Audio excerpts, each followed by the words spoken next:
Welcome into 49ers Access. My name is Sterling Bennett, and today we are going to preview the NFL Divisional Round matchup between the San Francisco 49ers and the Dallas Cowboys. Niners come in 14-4 on the year. Cowboys come in 13-5.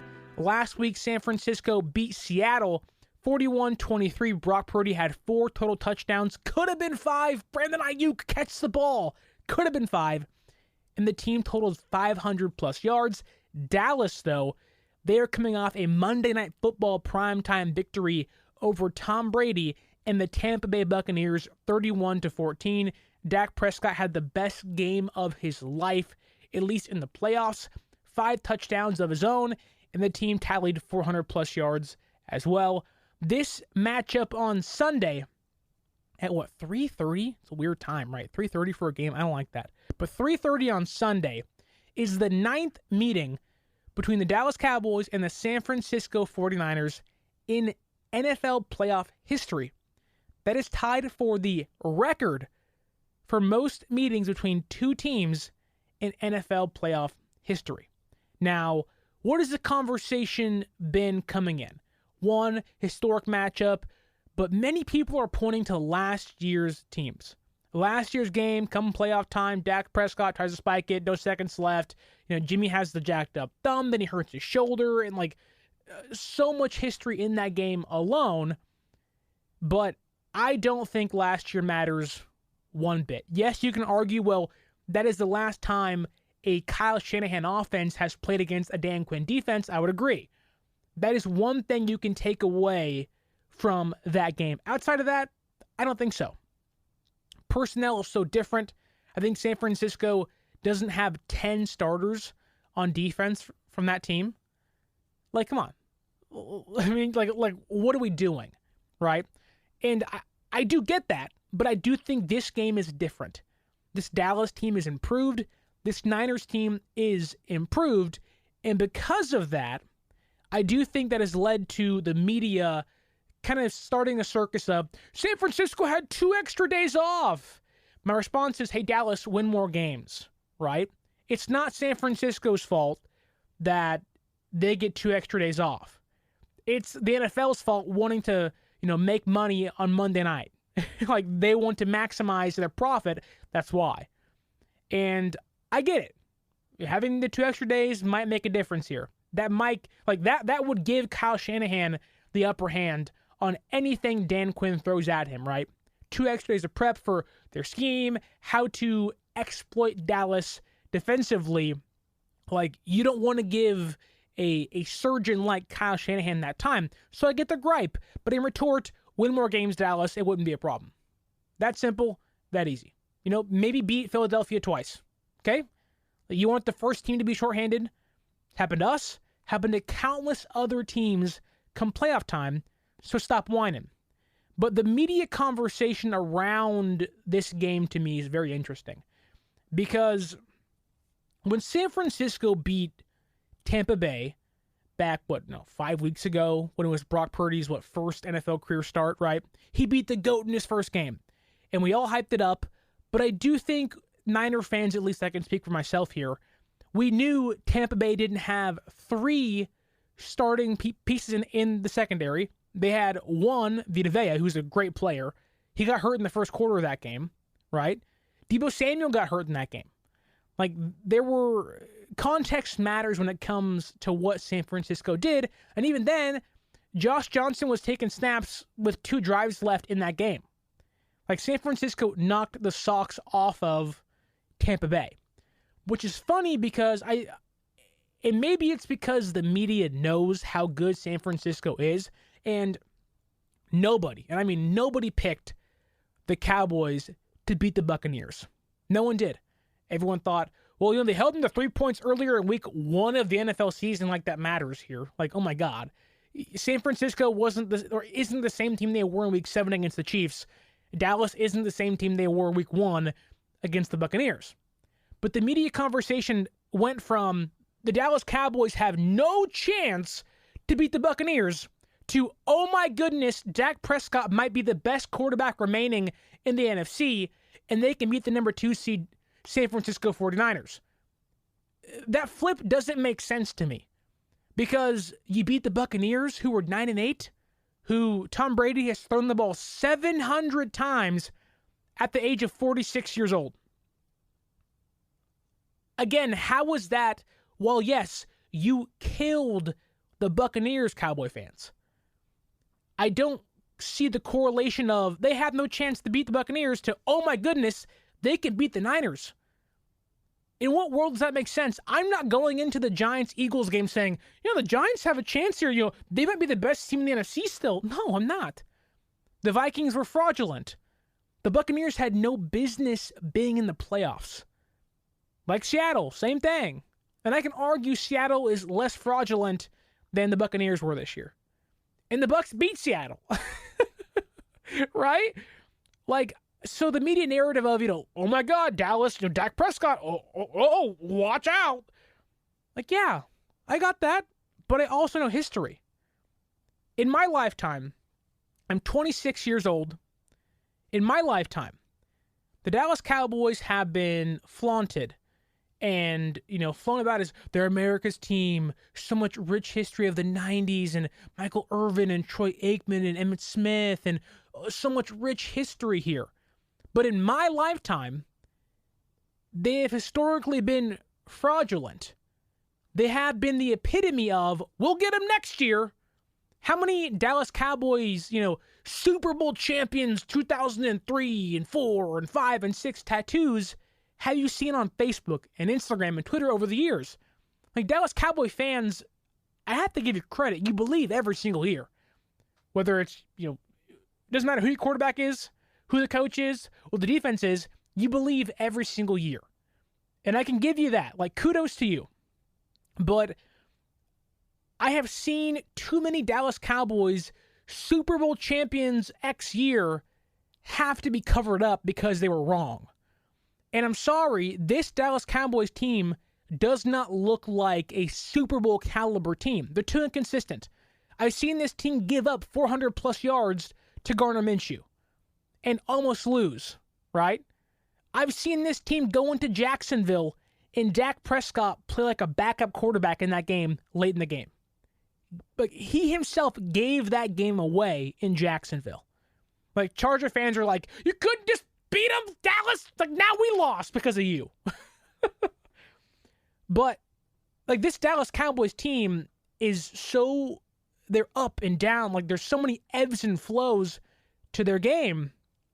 But with all of that said, with me openly telling you in the first 5 to 8 minutes of this podcast, I do not believe in the Dallas Cowboys, I will say this right now, the Dallas Cowboys pose, thus far, the most serious threat to San Francisco's quest for their 6th Lombardi trophy. And let me explain. Everything starts at the very top. No, not with McCarthy and Jerry Jones, with Dak Prescott. He had the best playoff game of his career. 329 total yards, 5 touchdowns, and 143.3 passer rating. Great game. How many times do you see a team get hot, a player get hot? Dak Prescott looked driven in that game.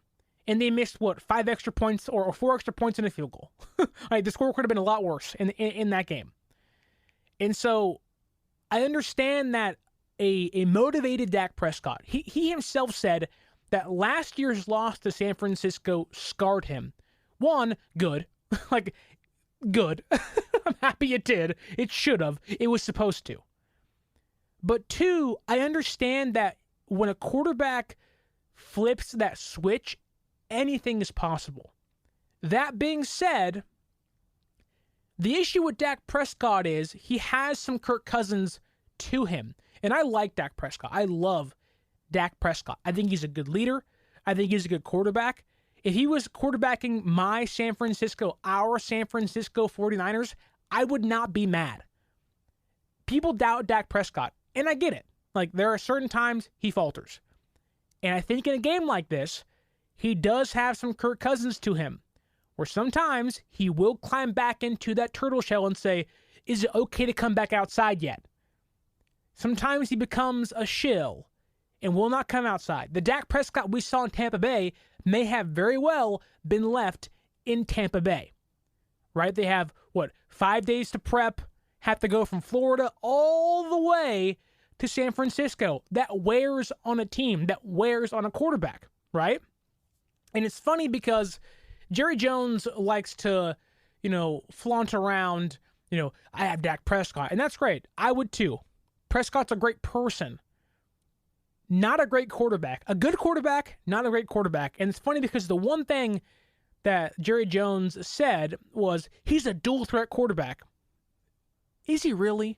Now, since Dak Prescott hurt his foot, right, last year, got carted off, it was awful. It reminded me of Trey Lance's injury, right? Like, it was like, is that what this is? That's catastrophic for a guy early in his career, right?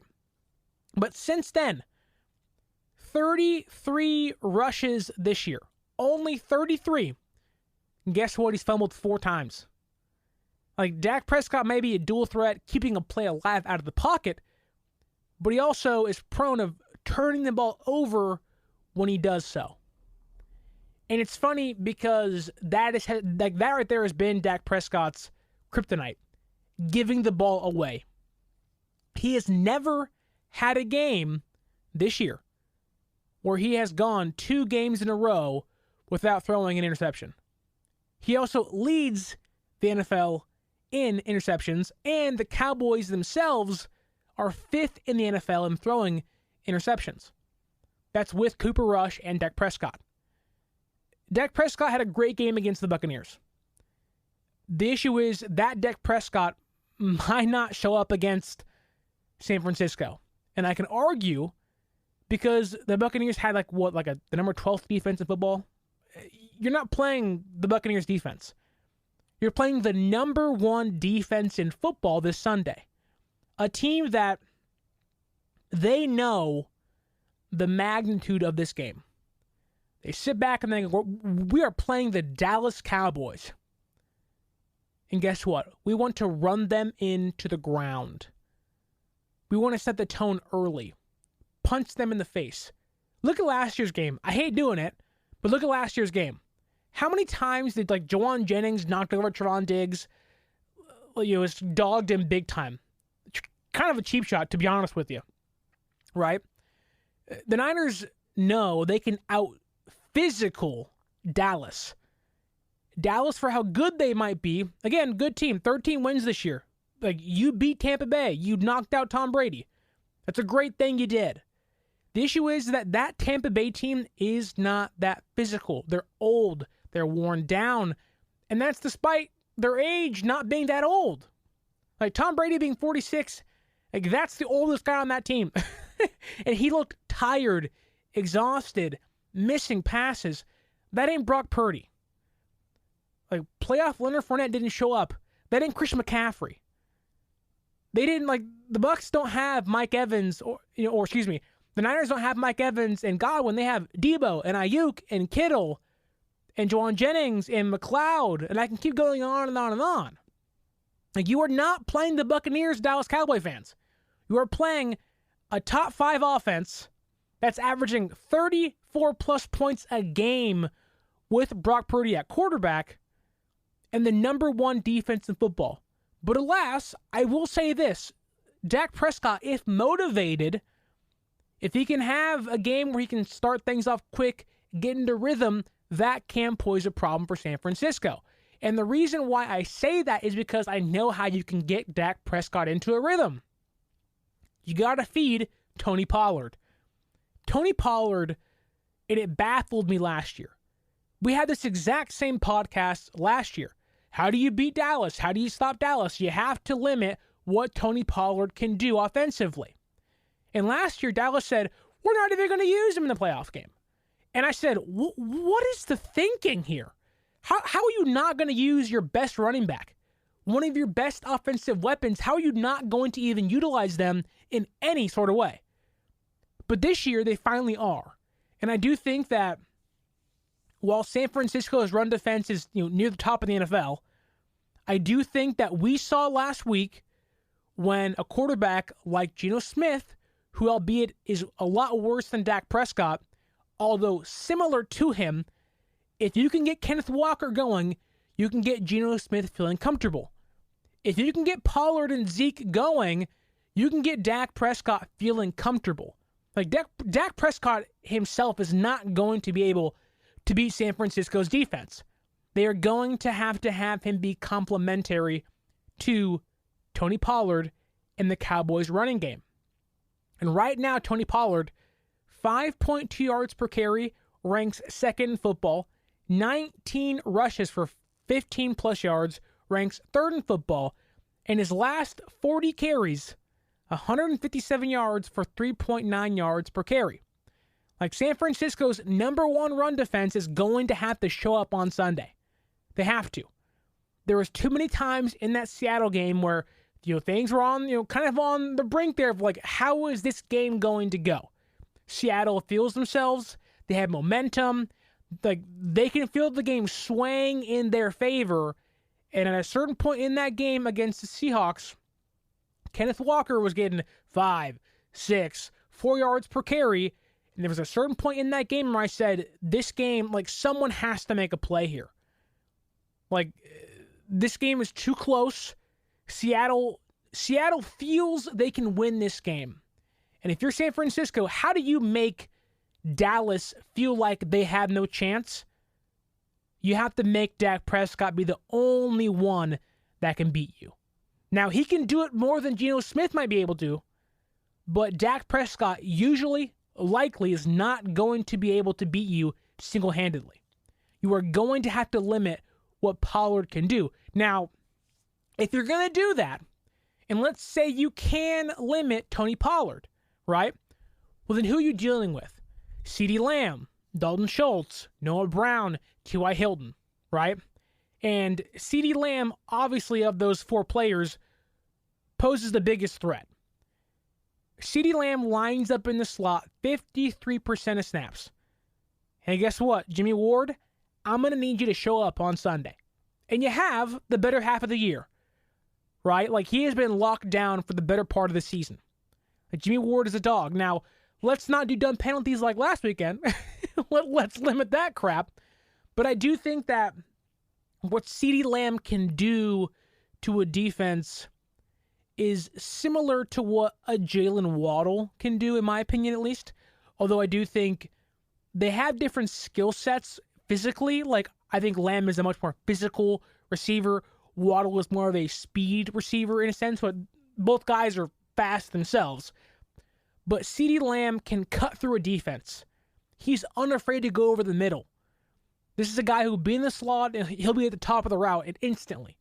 And to me, when I know that this Niners defense, or at least passing defense, has struggled, my mind thinks of Hufanga. Okay, like, if you want to make a statement early, if you want to maybe smack Dallas in the mouth, kind of, hit them hard and push them back down to earth, they're riding high. We beat the Bucs. We beat the Bucs. Well, how do you make them say, well, now you're playing the 49ers? What you can't do is have that first drive miscommunication, big touchdown play against you. Happened against what? The Dolphins? Happened against the Raiders? Plenty of times this year. Chiefs? Like, although they won 2 of those 3 games, you can't do that against this team in a playoff game. Like, you cannot give Dak Prescott and this Cowboys team confidence, right? This game for them, it doesn't mean more to them than us, but they know they're coming into our house. They have to prove to the NFL they can be a top dog. We don't have to do that. We've already shown we can do that. Like, people are still picking us to win the whole thing, and we're the 2 seed. People are saying they can beat the Bengals and the Bills and the Chiefs, and people are saying San Francisco is going to be the NFC representative in the Super Bowl. No one's picking Dallas here. Dallas has everything to prove on Sunday. And for San Francisco, what do? It's like when I wouldn't do this, but it's like my parents always tell me stories of, when I was a kid, if I talked back to my parent, it'd be a freaking wooden spoon to the butt. You get smacked across the face, just like right across, and you be back to your room. You don't talk unless you're spoken to. Well, if you're San Francisco, I'm going to ask you to go back in time to 1975 or 1982 and get that wooden spoon out. You have to smack Dallas in the mouth and say, you don't speak unless you're spoken to. Now, don't do that now to your kids, but, like you're going to have to at some point, discipline the child when they're talking when they shouldn't. And Dallas right now shouldn't be talking because you beat a Buccaneers team who isn't good. And for San Francisco, we beat Seattle. They're not good either. Like, I can say, myself, the smack talk of, we beat Seattle, a better team. No, they're not. Like, Seattle, in my opinion, is not better or is maybe a little bit better than Tampa Bay. And so right now, to me, it's like, okay, like, San Francisco, you've made your statement with the last 11 games you've won. Everyone sees that. But for Dallas, it's okay. They're talking after losing to the Commanders and Jacksonville, and you barely beat a backup quarterback in Minshew and Buccaneers. It's like, okay, like, good for you, but, like, you shouldn't be talking. Mom, get the wooden spoon. Good old Dak Prescott's talking up again. Jerry Jones is out of line again. Get that spoon out, Mom. Right? You come home and the dad's like, go get my belt out, boy. And they're out there doing this, right? And you're getting your freaking butt handed to you. Like, that's what San Francisco needs to do to the Dallas Cowboys on Sunday. Now, again, they have plenty of threats. Dalton Schultz, great in the red zone. Fred Warner, Greenlaw, they have to do their job. But I will say this. Despite there being Dak Prescott and Tony Pollard and just names on Dallas that might maybe scare you, what worries me the most in this game, at least from a defensive standpoint, is our passing defense. And I said it struggled plenty of times, limit the big play, but since week 16, San Francisco has played the Commanders, the Raiders, the Cardinals, and Geno Smith. That's Taylor Heineke, Jarrett Stidham, Trace McSorley for a little bit, and Geno Smith. Since then, San Francisco's pass defense ranks 28th in passing yards per game, 30th in opponent completion percentage per game. They've allowed the most touchdowns per game at 9, and their opponent passer rating is 98.1, which ranks 28th in football. Now, I would assume much of that is the Raider game, because Stidham said I am Jesus 2.0, because I don't think Smith had a great game. He had one big play, that changed some stuff, he got into a small groove, and then it instantly fumbled through a pick, things got changed. Taylor Heineke had some big plays. But, like, those stats do worry me. San Francisco's defense, which I've already said, has been, or at this point in the season, worries me more than the offense. I have more trust right now in this offense than the number one defense in football because of stuff like that. Stuff where I say, okay, it's like, you're going to face an offense, Kellen Moore is the offensive coordinator, they are going to want to throw the football against you. And a lot worse teams, Washington, the Raiders, Cardinals, have been able at certain points hurt you for big plays. That cannot happen on Sunday. It can't happen. And especially on third down, where San Francisco this year ranks 23rd in football. Now, I do want to retort that a little bit, because what I've noticed on third downs is DeMeco Ryans loves the show me blitz, where it's, okay, like, you're going to pass, we're going to bring pressure at you. We're going to hurry that quarterback up, and even if he completes the first down, we are going to hope that we can pressure him a little bit and force that turnover, get the ball back. And San Francisco leads the NFL in interceptions. Now, again, my concern is still that this passing defense, Mooney Ward got torched last week. Lenore's had his ups and downs. Hufanga has been inconsistent as of late. Like, there are definitely points in the game where it's like, okay, like at what point do things get tightened up?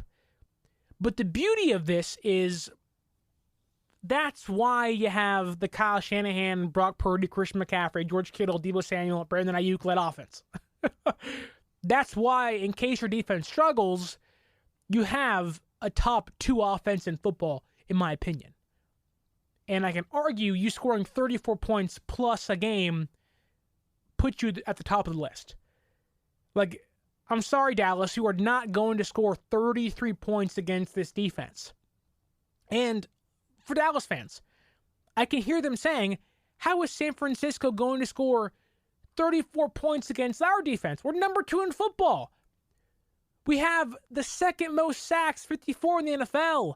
We had the second highest adjusted sack rate, 8.9%, almost 9% of the time we are getting a sack.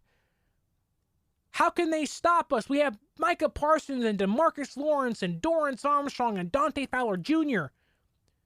We have a Defensive Player of the Year candidate. How is Trent Williams and Aaron Banks and Jake Brendel and Spencer Burford and Brunskill and McGlinchey, how are they going to stop us? It's a good question. It's a good question.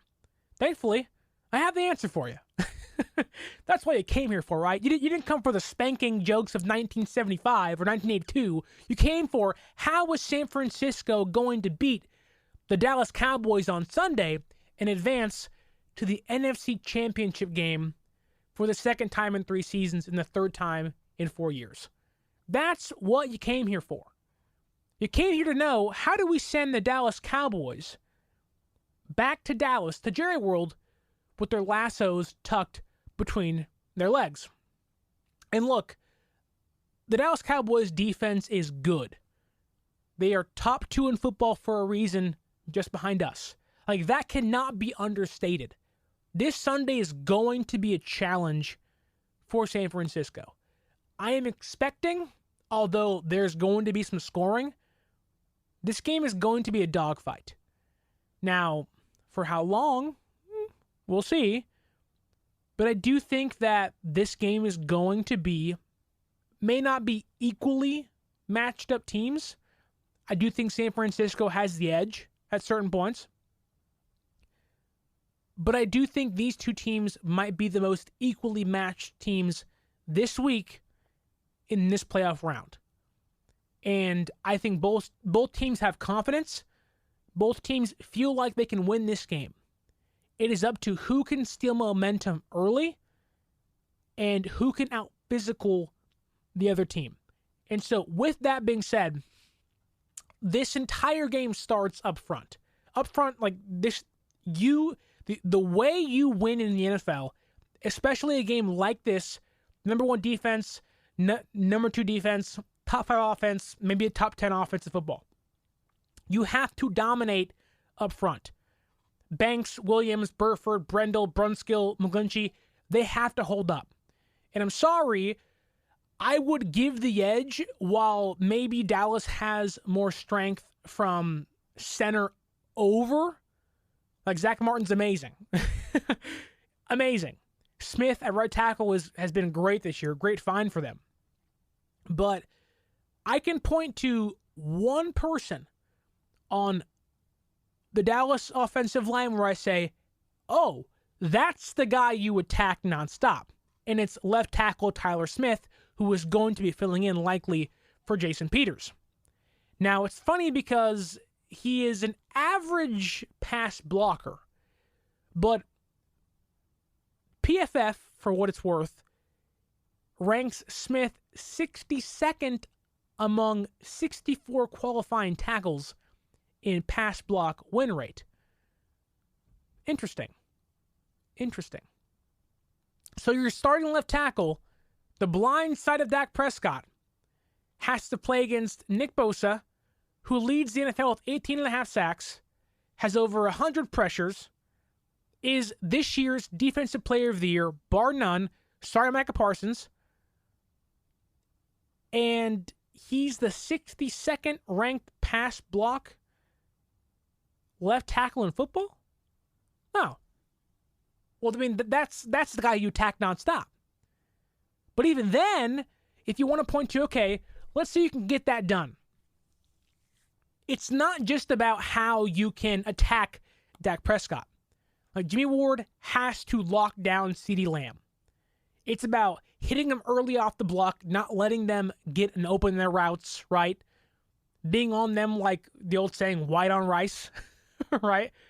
Like, you are going to have to out-physical Dallas up front, in the secondary, and I do think San Francisco has that edge. And it's funny because I think Dallas may have one of the most least physical star cornerbacks in football. And he's a good player. I mean, Trevon Diggs is a great player. Great ball hawk. He has picks galore. Last year, he led the NFL in picks coming into that game. What did San Francisco do? What did Brandon Aiyuk do? Put that fool in a blender. Blender. It was like a freaking protein shake out there. Aiyuk was just jucking and jiving left and right, cutting and sliding. And Diggs was like, what do I do? And before he knew it, Jennings is knocking him on his butt. Trevon Diggs coming into this game, again, he always has a knack for the football. And while that might concern me, knowing that Brock Purdy is unafraid, he might test Trevon Diggs early in this game, and it might bite him. But I will say this. Trevon Diggs, this year, has given up as many touchdowns, 5, as Mooney Ward, Demo Lenore, and Emmanuel Mosley combined. Combined this year. So San Francisco's top 3 cornerbacks, one who hasn't played since, week 5 against the Panthers, whatever it was, he's given up more touchdowns than San Francisco's top 3 cornerbacks this year. Combined. You can exploit Trevon Diggs. He's not a great coverage cornerback. He's gotten better since last year, I'll say. But he gets freaking burnt like toast in the morning all the time. Like, if I'm Kyle Shanahan, it's just, hey, Aiyuk, go out there on Trevon. Go out there on Diggs. Have fun. Have fun, Trevon. Like, good luck. We have one of the best separators in football that is going to dice and slice you like a Gordon Ramsay plate. Like, I watched plenty of Hell's Kitchen Nightmares. Like, Gordon Ramsay is going to go up to Trevon Diggs and say, what are you? I'm an idiot sandwich. Like, it's rotten, me man. It's rotten. It's an awful impersonation. I get it. But, I mean, my God. Like, Trevon Diggs, again, he's a good player. He's a good cornerback when it comes to being a ball hawk. That's all he is, though. That's a great trait to have. It makes great PFF, Twitter posts of who's the best cornerback, who has the most picks, who has the best pass coverage stats. It ain't Trevon Diggs, by all means. Not at all. And I do think the way you're able to exploit Trevon Diggs is, again, using Deebo Samuel and Aiyuk, obviously, but to get Brock Purdy comfortable. And it's not like he has to be, because Shanahan was like, go out there and win me a game last week. We threw like 37 times against Seattle, 33 times. The Dallas Cowboys this year, in 5 of their losses, all 5, they've allowed at least 130 yards rushing. Catch this. San Francisco has had over 130 rushing yards in the last 6 weeks in a row, and have had 130 rushing yards in 8 of their last 11 games. So, someone ring the doorbell for Elijah Mitchell. And the best running back outside of Josh Jacobs in football, Christian McCaffrey. Oh, and also, hello, Deebo Samuel. 72-yard passing play last week. I mean, look, Dallas is a good team. They are. They should be respected. They should be. This is not going to be Niners versus Seattle. But I will say this. For every Dallas Cowboy strength, which they have plenty, San Francisco can exploit 2 of their weaknesses. Like, yes, and look, San Francisco has their weaknesses. Pass coverage, not been great. At times, they can slip defensively, not been great. But did you know, since acquiring Christian McCaffrey, San Francisco went from scoring on 4.8 of their drives, nearly every 5 drives, they would score a touchdown, to every 2.6 of their drives, they score a touchdown? Christian McCaffrey nearly has San Francisco scoring double the touchdowns. 2 times the touchdowns. He has made their offense, he has cut their efficiency in half, if that makes sense. He has made the offense nearly as perfect as you can get it. And that's not including Brock Purdy being in the fold. That's not having Deebo back. That's with Jimmy and CMC to CMC with Purdy. Like, again, like, what I'm trying to say is that while, yes, San Francisco might have their weaknesses, when I look at Dallas, I see a team coming in overly confident that knows they are the ones that have to prove the point. They are the ones that have to come in. They have to make the statement. And I do think that their defense, remember, it's Kyle Shanahan, Dan Quinn, plenty of history there. Don't forget last year, and again, I hate pointing to it, but it is the last time San Francisco has played a Dan Quinn defense. The only reason why that game was even relatively close at the end of that game, again, Jimmy messed up thumb, hurt his shoulder, threw a pick late. Brock Purdy ain't doing that stuff. Like, San Francisco's offense had a worse offensive line last year, had a worse quarterback last year, and even when healthy was worse than Brock Purdy. Albeit good, but a really healthy Jimmy Garoppolo was not as good as a healthy Brock Purdy, and last year they had a banged-up Jimmy Garoppolo that was basically stitched back together. That ain't this team. And they're at home, in front of their home crowd. And I could argue that San Francisco last year was able to dominate physically that Dallas Cowboys team. This year's Niners team is better defensively, more explosive offensively. And look, I haven't even talked about who on that Dallas team is going to guard George Kittle. Micah Parsons can't. Leighton Vander Esch can't. Anthony Barr can't. And Jaron Curse, their nickel, or their safety who plays nickel a lot, he'll play, but he's hurt. So, Christian McCaffrey in the slot, George Kittle, Juszczyk, 21 personnel. Like, the Dallas Cowboys may be confident, but they should be ready to get smacked in the face, because that's coming. Many Dallas Cowboy fans are coming into this week saying, no one believes in us, backs against the wall. We have to show them who we are. The difference is we know who you are. We've seen this story before.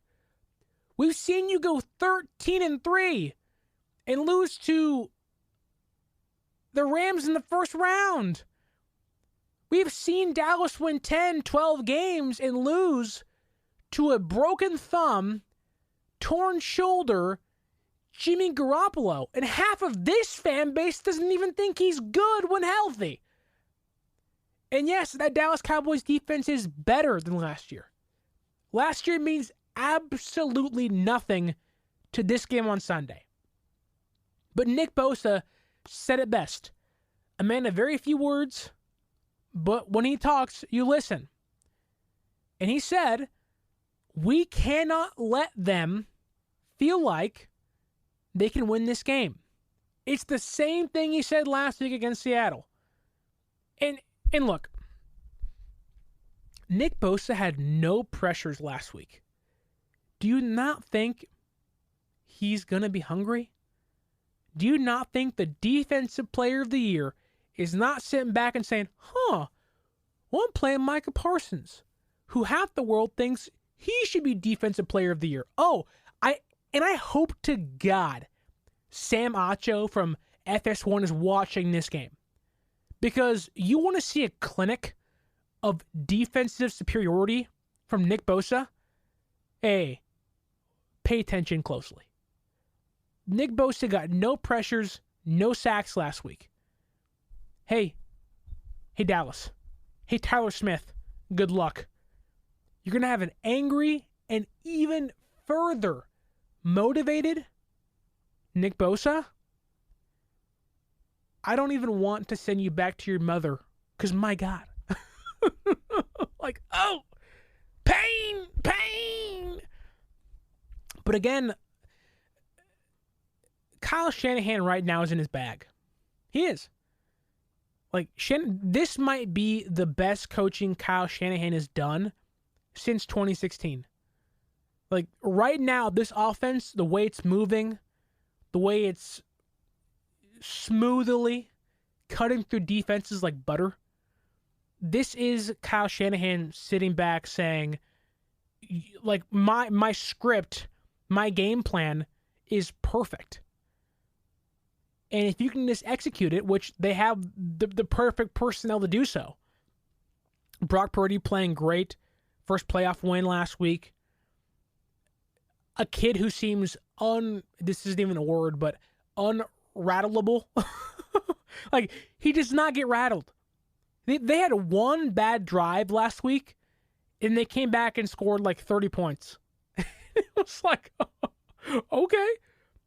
Like, I was thinking 28 last week. They put up 41. I was like, wow. And look, even Dallas could only put up 30. Like, that's the difference there. There is a cap to how much Dallas can do offensively. There is a limitless bound of what Kyle Shanahan's offense can do. They can do anything. They can score on any play. Dallas can't do that. Dallas is 6 yards here, 7 yards here, 10, and like that stuff works. It's won you 13 games. Last week, San Francisco had 2 plays of over 65 yards. Now look, it's not going to be that easy. But right now, the Dallas Cowboys are the worst team in football when it comes to guarding receiver number 2. Let me ask you, who would you consider our receiver number 2? Many might say Brandon Aiyuk. And I would say, well, not this year. It's been Deebo Samuel. And if you're telling me our receiver number 2 is former All-Pro Deebo Samuel, who had over 1,400 scrimmage yards last year, who single-handedly carried this offense last year. Good luck. Like, who's going to guard? Like, the Christian McCaffrey trade we talked earlier this week looks so much better. But here's the thing. The Dallas Cowboys, despite how good their defense is, gave up 35-plus points to Gardner Minshew's Philadelphia Eagles. Do you not think Kyle Shanahan is going to have more to offer, more to combat the Dallas Cowboys defense than Gardner Minshew? Like, Trevon Diggs is going to have his hands full with Brandon Aiyuk. Malik Hooker can't guard George Kittle. Christian McCaffrey, can anybody stop him? I don't think so. You can tell Christian McCaffrey you are going to face the number 1 rushing defense in football, and you are still going to play on the Carolina Panthers. And guess what? My odds would say he's probably still going to have at least 70 rushing yards and a touchdown. Like, that's how good he's been this year. He's been insane. Christian McCaffrey this year has 94-plus rushing yards in 5 games. 5 games. And in 7 games since being acquired by San Francisco, he's 100-plus yards. Total yards. No defense can stop what Christian McCaffrey can do. And even if, let's say Dallas does limit what CMC can do, then there's Deebo. Who's going to guard Deebo? Dallas already can't guard receiver number 2s, and you're going to say he's that guy? No. Like, I watched Deebo Samuel last year punk Micah Parsons on live television. Like, Micah Parsons is a great player, great young player, great linebacker, edge rusher, whatever you want to call him. He's one of the best players in football. I watched him as close as you can be to taken off the screen by Deebo Samuel. He was almost a non-factor last year in that playoff game. And again, there wasn't a CMC. There wasn't Brock Purdy. There wasn't Big Cock Brock, I'll say it. Like, I don't want to point to last year because it means nothing. But if that's going to be the indicator of how this game might go, at least when it comes to, if that's the baseline for a win, like if that is where Niner fans and Cowboys fans say, if you give us 2 extra minutes, that game's ours. And we're saying, you give us an extra quarter, we're winning by 20, right? And you change the personnel to what they are this year. Like, San Francisco put up 41 points last week. Riding high, rested at home, and they have a kicker that can actually make field goals. I'm not going to say everything leans San Francisco's way. It doesn't. I've ran through where I'm worried. You cannot give Dak Prescott confidence. You cannot let Tony Pollard get 5 yards of carry on you. The defense must show up, especially in the passing game. Like, you see a confident and poised Dak Prescott, it's going to be a long day. You can still win, though. That's the difference. That a poised, confident Dak Prescott playing the best game of his career is still a quarterback San Francisco can beat. And for Brock Purdy's case, here's the thing. We've never seen him struggle outside of the first half last week where look, people can say Brock Purdy had his first playoff struggle. That first half was the playoff struggle. If leading a game, giving your team the lead going into halftime prior to your head coach and your safety screwing you, okay? Like, San Francisco and that Brock Purdy offense had them the lead. And Shanahan said, someone do a squib kick. Jimmy Ward said, I'm going to try to kill Geno Smith. And that's what changed that's what changed prior to halftime. And so if that's the struggle, and now look, I don't think we're going to see Brock Purdy scrambling to his left and going to he had all the time in the world last week. In the world. That's not going to happen. He's going to get sacked a couple times in this game. Like, this game, at least early, is going to be close. And then slowly and steadily, what does San Francisco always do? They creep away. They pull away. 3 points. Then it's 7 points. Then it's 10 points. And then the final score, the final buzzer rings, and though there isn't a buzzer in football, but then it's, they put up 37 points against us, and we have 28. Now, again, I'm not going that high here. What I'm saying is that San Francisco on Sunday is going to win this game. They are going to advance to the NFC Championship game for the third time in 4 years. And the second consecutive year in a row. And they're going to beat Dallas. They're going to send these Dallas Cowboys back to Jerry World. Lasso's Pintel saying, man, what happened to us, man? It's supposed to be team. We beat the Buccaneers. We beat Tom Brady. What the heck, man? What happened? And we're going to say, yeah, you beat the Buccaneers, the 9-8, 719-plus passing attempt, Tom Brady-led offense that has fired half their defensive coordinators and coaching staff and their offensive coordinator. I mean, come on.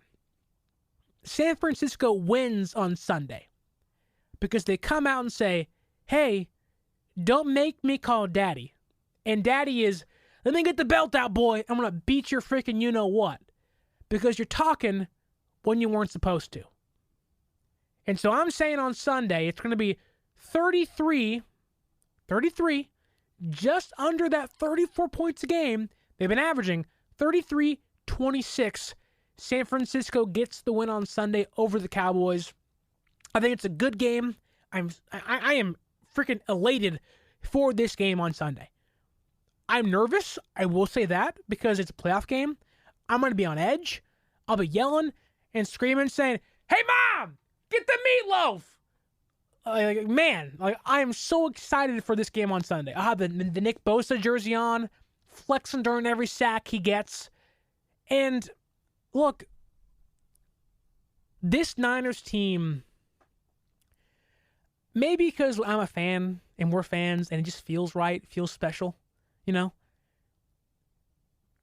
But it just seems like that other teams can't hang, You're nervous, how can they beat us? Or, how are we going to beat them? Dallas just doesn't feel like a team that can hang with us. They have that Kirk Cousins syndrome where we're great in regular season, and then come playoff time, they put up more of a fight than Kirk Cousins might. It's not 4th and 8 and you throw a little check down, but they're a team that I can look at and say, okay, like you have to prove to me you can actually hang with us for 3.5 quarters. Then I might say, okay, now I'm a little nervous here. Now I'm a little scared. But I respect them, as we all should. But on Sunday, 33-26, San Francisco gets that win. Brock Purdy gets his second career playoff win and becomes, I believe, the second rookie or the first rookie since Mark Sanchez with the New York Jets to win 2 playoff games as a rookie. Insane stuff here. And if you want to go to this game on Sunday, tickets are astronomical price. And if you want any sort of a discount, or if you want to, if we do win, I think we will, if you want to buy tickets and pre-order tickets for an NFC Championship game, whether it's in Philadelphia or at Levi's Stadium, you can use our promo code 49ERSAccess, 49ERSACCESS at SeatGeek.com and save yourself $20 off your first purchase, again at SeatGeek.com.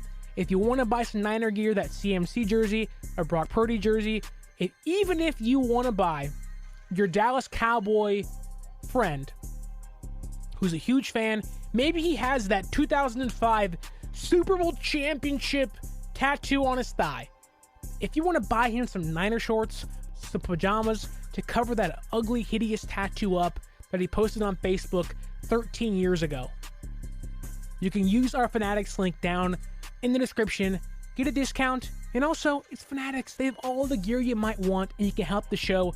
In the meantime, you can also follow us on social media at 49ers.access is the Instagram, and 49ers_access is the Twitter.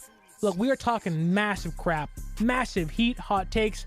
We are going to be in Dallas Cowboys fans' faces, respectfully, all week long, including on game day. I'm hyped. You're hyped. Let's keep that train rolling. And look, before you go, you're already here. You might as well leave a like, a share, subscribe, and also leave that review. My name is Sterling Bennett. This has been the 49er Access Podcast. And until next time, stay faithful.